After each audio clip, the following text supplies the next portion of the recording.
A paz do Senhor Jesus. Vamos prosseguir com o estudo que estamos fazendo nesse primeiro trimestre de 2022 no livro do profeta Ezequiel. Hoje nós estaremos refletindo na lição de número 6, que vai falar sobre as parábolas deste livro, né?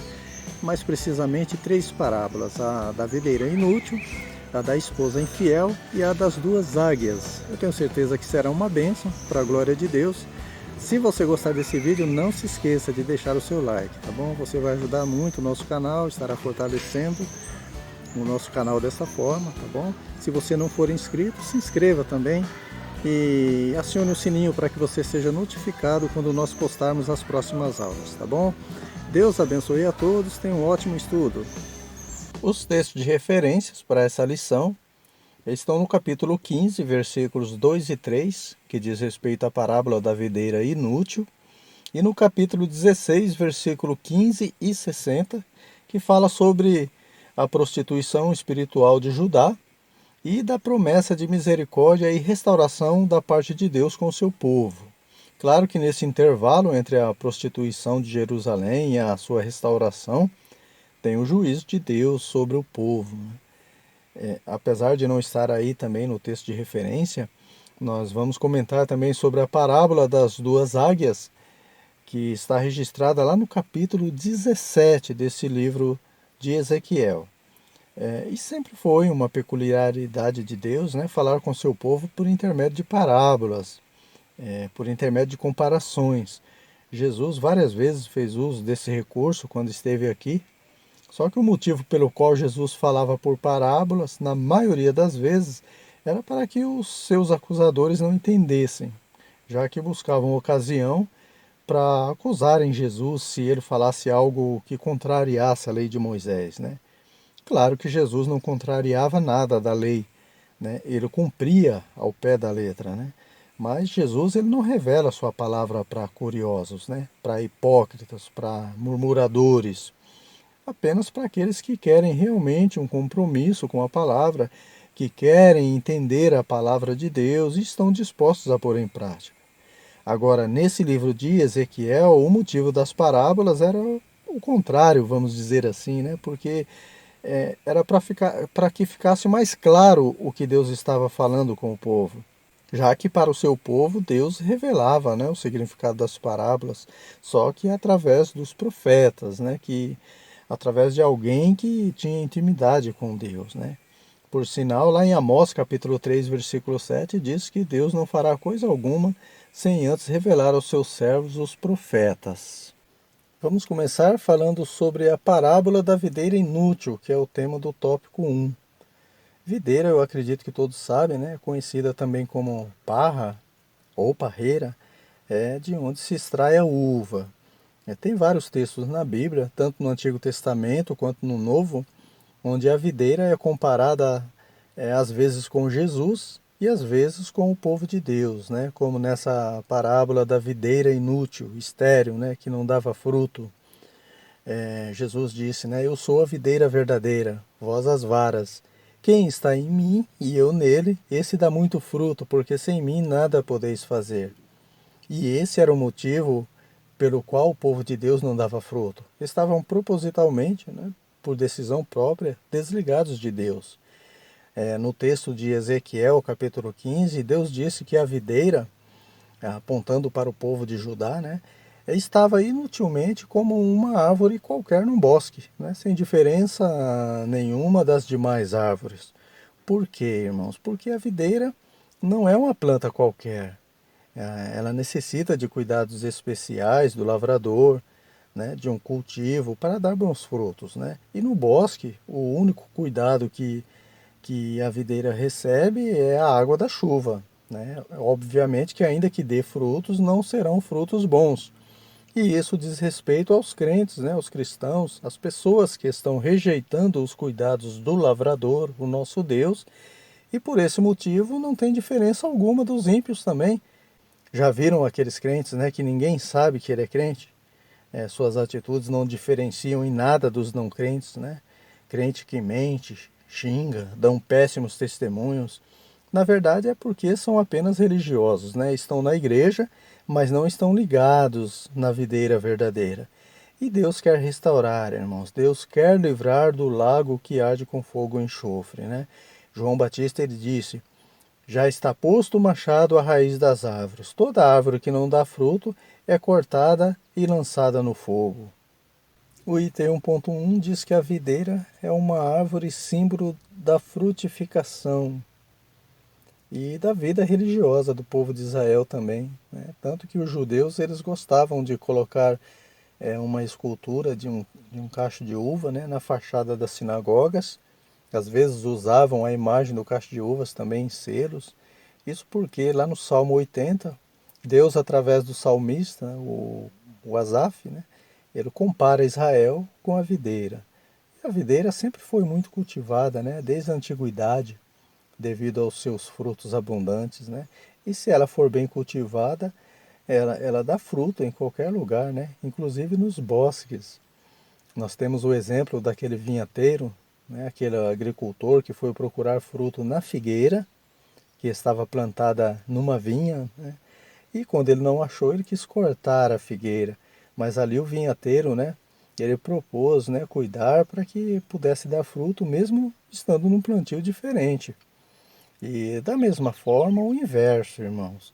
A vinha plantada num campo de figueira deve dar fruto também, né? Porque em ambos os casos aqui, tanto figueira ou videira diz respeito ao povo judeu, né?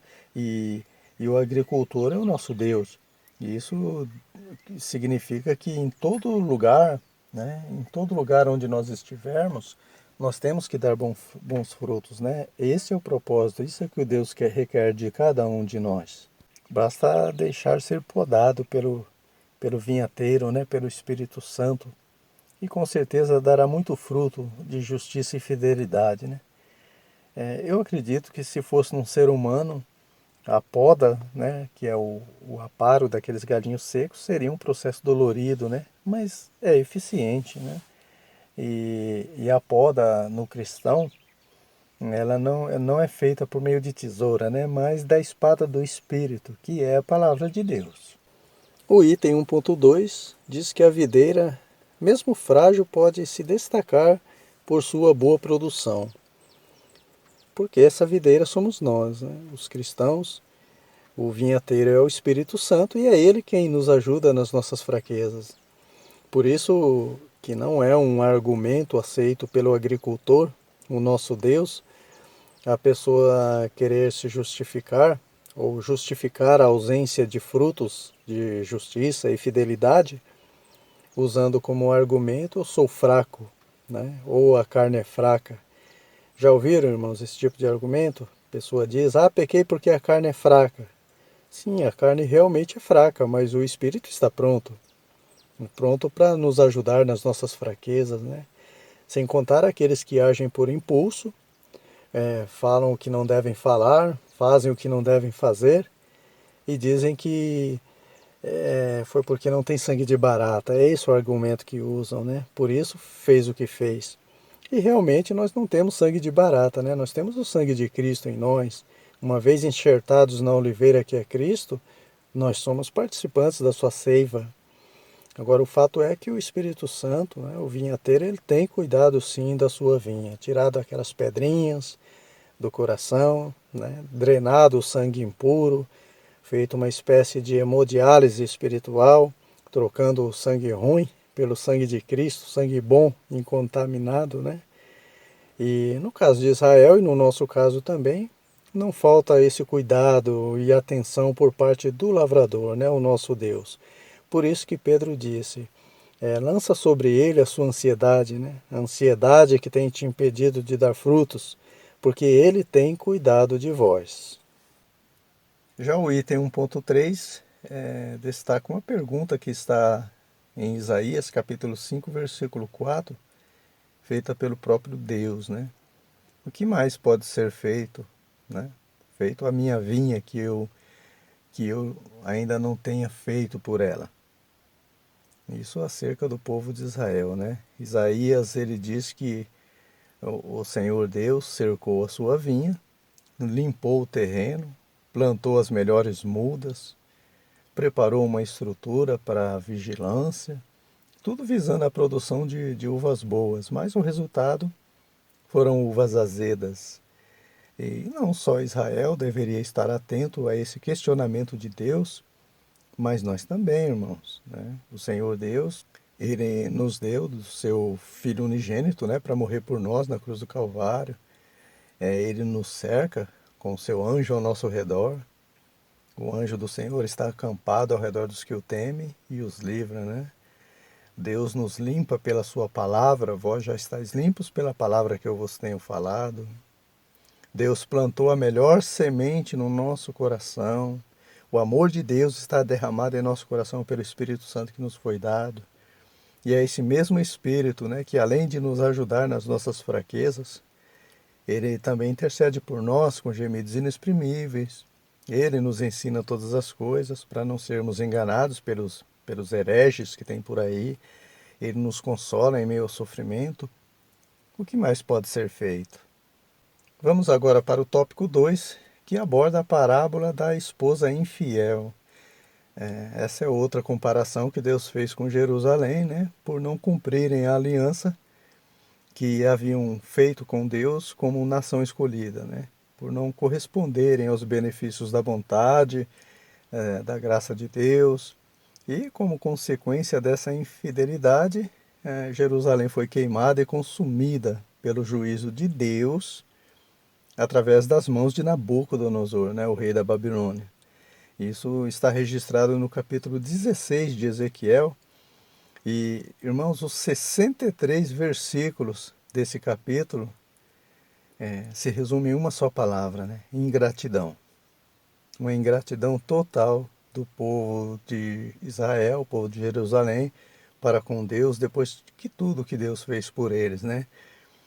O que aconteceu é semelhante a um bebê recém-nascido, abandonado. Imagine isso, irmãos, né?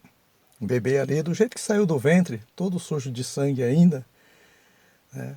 Desprezados por todos que o viam, até que alguém se compadeceu, cuidou, limpou, até que aquela pessoa ficou adulta, bela e admirável.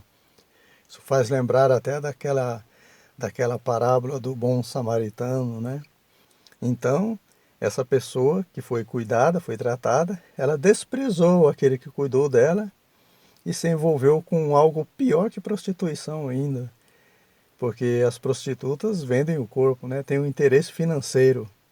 Não justifica, mas explica, né? Tem pelo menos um argumento.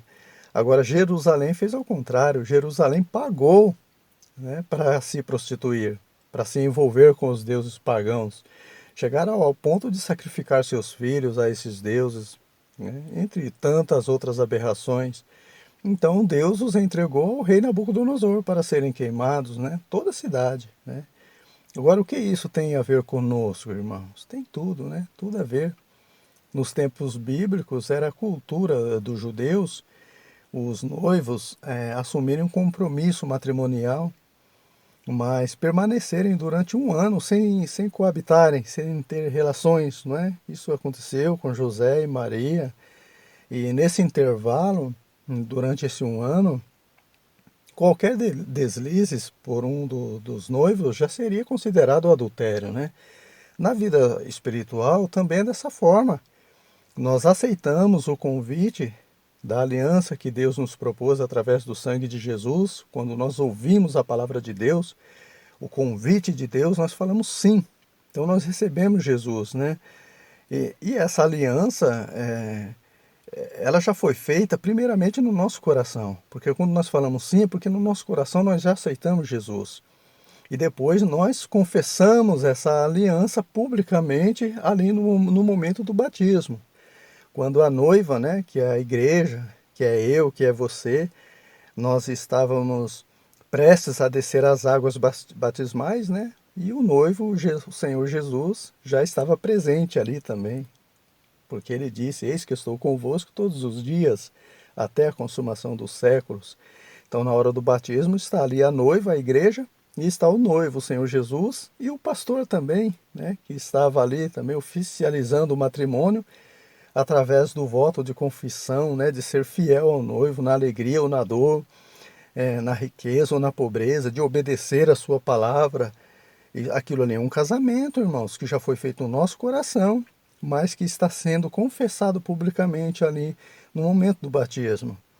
Mas essa ainda não é as bodas definitivas, né, com o Cordeiro. Isso se dará definitivamente quando o esposo, quando o Senhor Jesus vier buscar a noiva, né, virgem, pura, sem mácula, nem ruga ou coisa semelhante, né.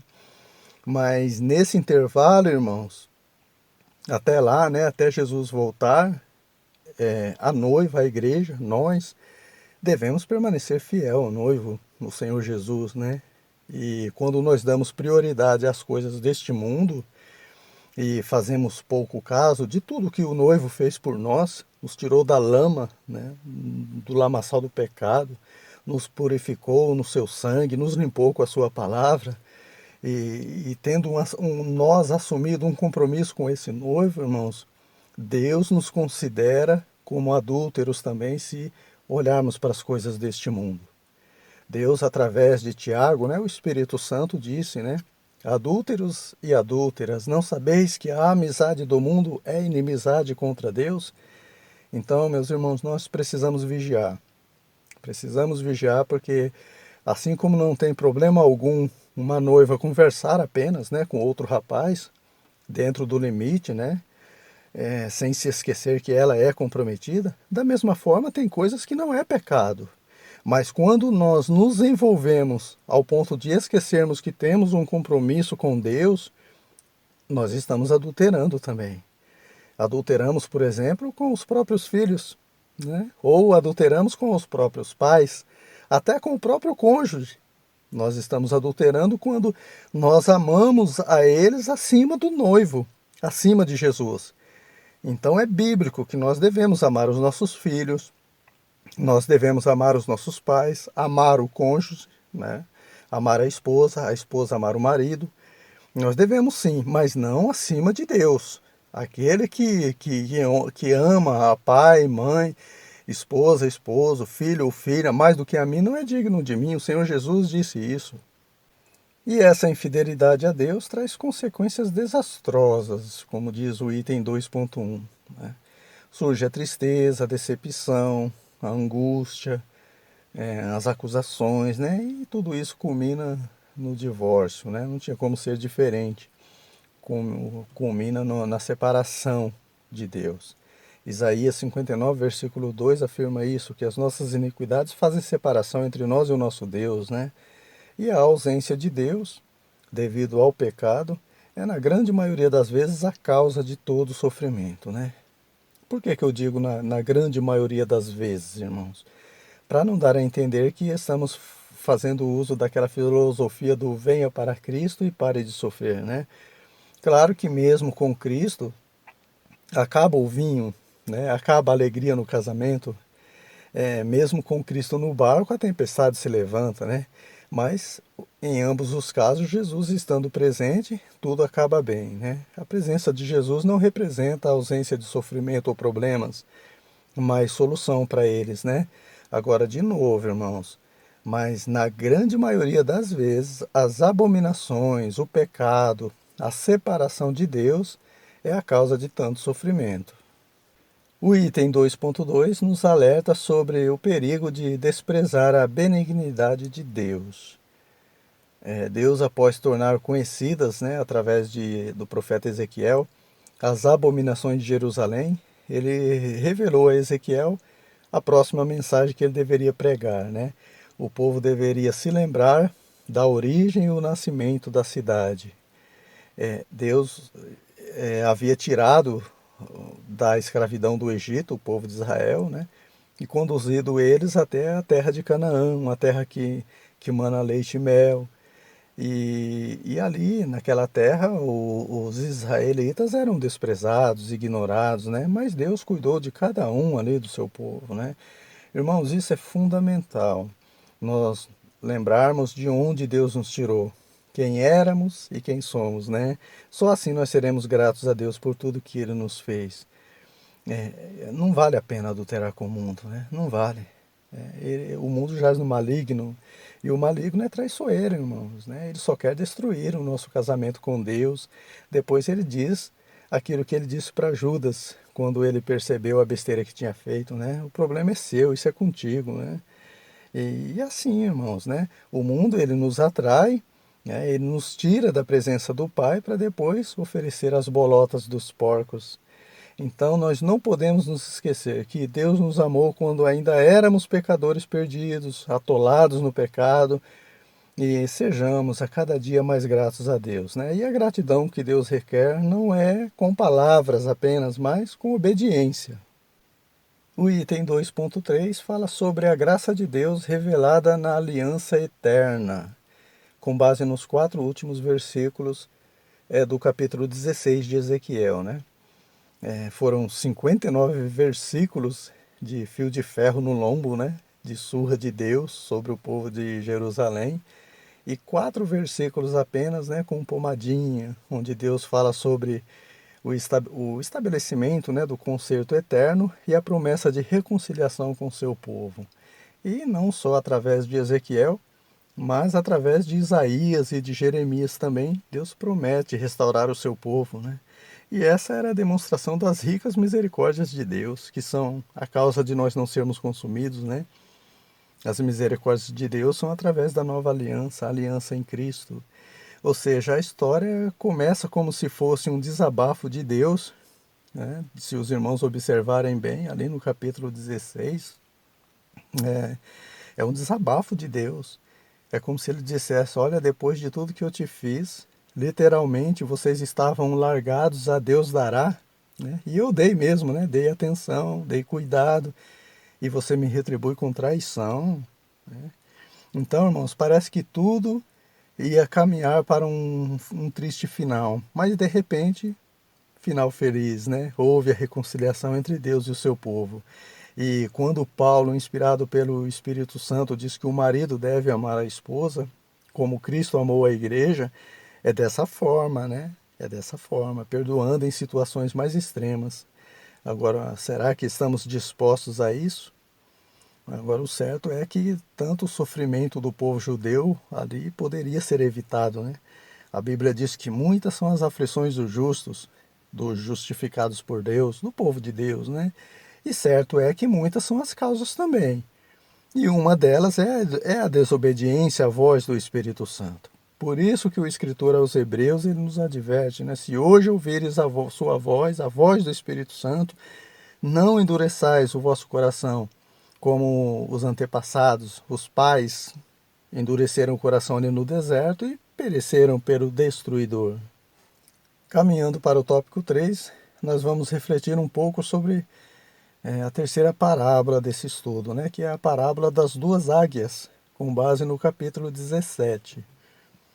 Após Deus denunciar os cuidados, né, e o amor não correspondido e a infidelidade de Jerusalém, que veio a se prostituir, nessa parábola das duas águias, Deus denuncia a insubordinação do povo contra a disciplina do Senhor, que veio através de Nabucodonosor, cumprindo o que o escritor aos Hebreus, capítulo 12, versículo 8 diz, né? Se estáis sem disciplina, sois filhos bastardos, sois filhos de um relacionamento ilícito, no caso, filhos de uma prostituição espiritual.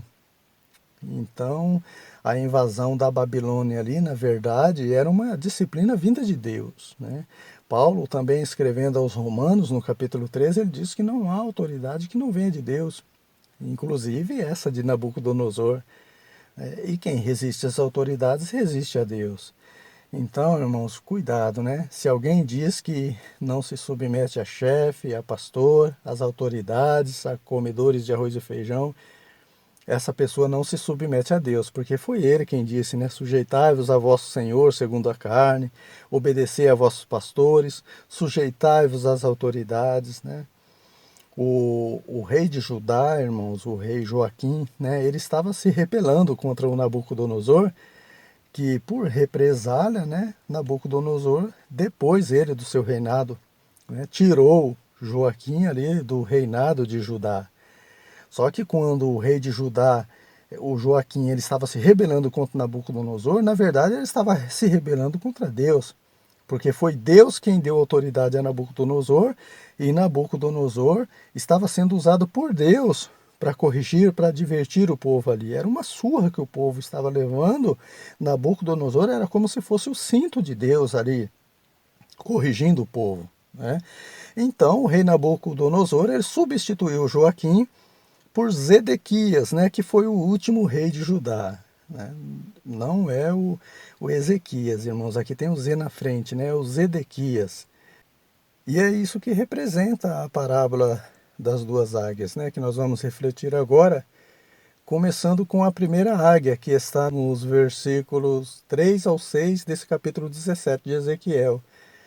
Deus diz nesse texto, né, mais precisamente no versículo 3, que uma grande águia, né, de grandes asas, de farta plumagem, cheia de penas de várias cores, que veio ao Líbano, levou o mais alto ramo de um cedro, né?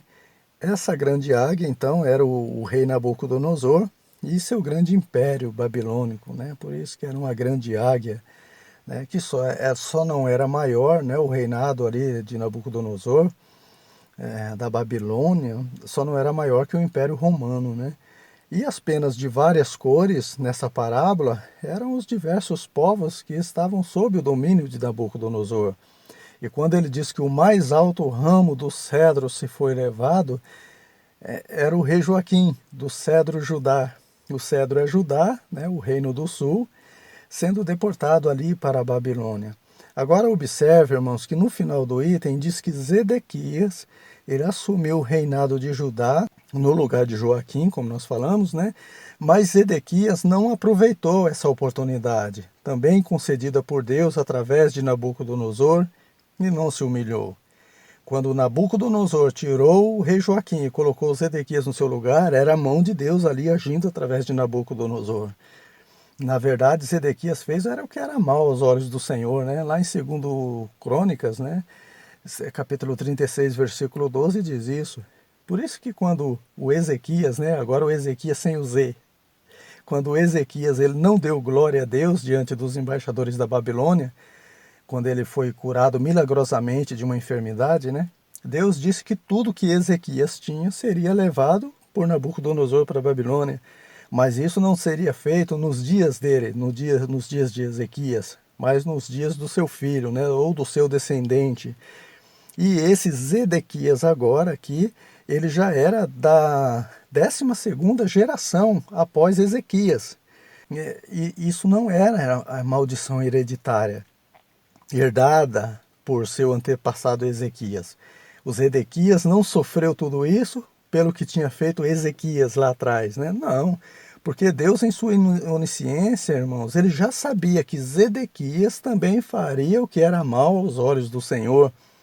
Por isso que ele deixou, né, para aplicar a sentença, para aplicar a correção, no descendente também, tanto faz, né, se aplicasse a sentença em Ezequias ou em Zedequias, mas isso não tem nada a ver com maldição hereditária.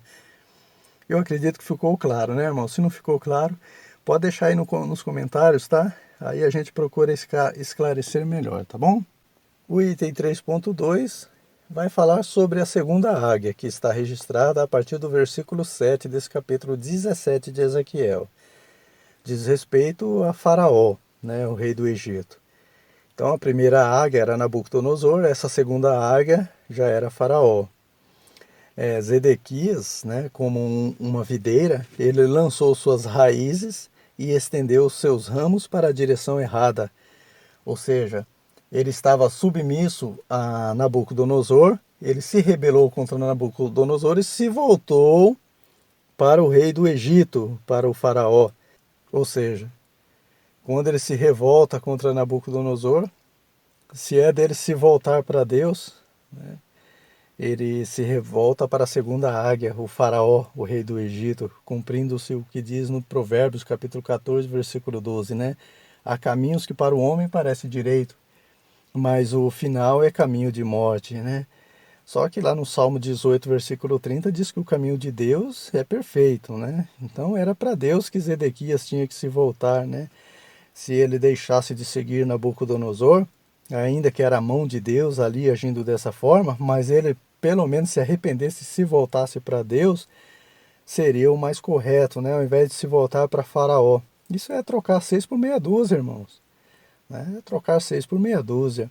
É o mesmo que deixar uma religião herege e se voltar para outra também herege. Deixar de ser incrédulo para se voltar a uma vida religiosa apenas e não para Jesus. Para encerrarmos, o 3.3 diz que os planos de Deus prevalecerão. Muitas são as preparações do coração do homem, mas do Senhor é a resposta da boca, né? É a resposta de Deus que prevalece. Enfim, irmãos, nós podemos extrair lições preciosas, né, nessas 3 parábolas de Ezequiel, que é o perigo, né, de não se submeter a Deus, mas buscar socorro em outras fontes. Também aprendemos que não devemos nos desanimar quando formos disciplinados pelo Senhor. Filho meu, não desprezes a correção do Senhor e nem desmaie quando por ele for repreendido, né? Às vezes nós estamos sendo afligidos por um ímpio ou por alguém qualquer, e muitas vezes essa repreensão está vinda de Deus, irmãos. Nós precisamos ter discernimento, né? E tudo isso que nós vimos hoje são sombras das coisas futuras, né? Esse juízo de Deus contra Jerusalém aponta também para a volta de Jesus e o juízo final sobre aqueles que persistirem na desobediência, na idolatria, na prostituição, no adultério, né? Seja físico ou espiritual. Amém, meus irmãos? Chegamos ao final de mais uma lição. Deus abençoe você que nos acompanhou até o final desse vídeo. Sou grato a você que nos incentivou e fortaleceu o nosso canal com seu like e com sua inscrição também, e principalmente com suas orações, tá bom? Tenham todos uma ótima aula na EBD da sua igreja e até a próxima semana, quando nós estaremos refletindo, claro, se Deus assim nos permitir, né, na lição de número 7, que vai falar sobre o povo de Deus como ovelhas do seu rebanho. Deus abençoe a todos e até a próxima semana.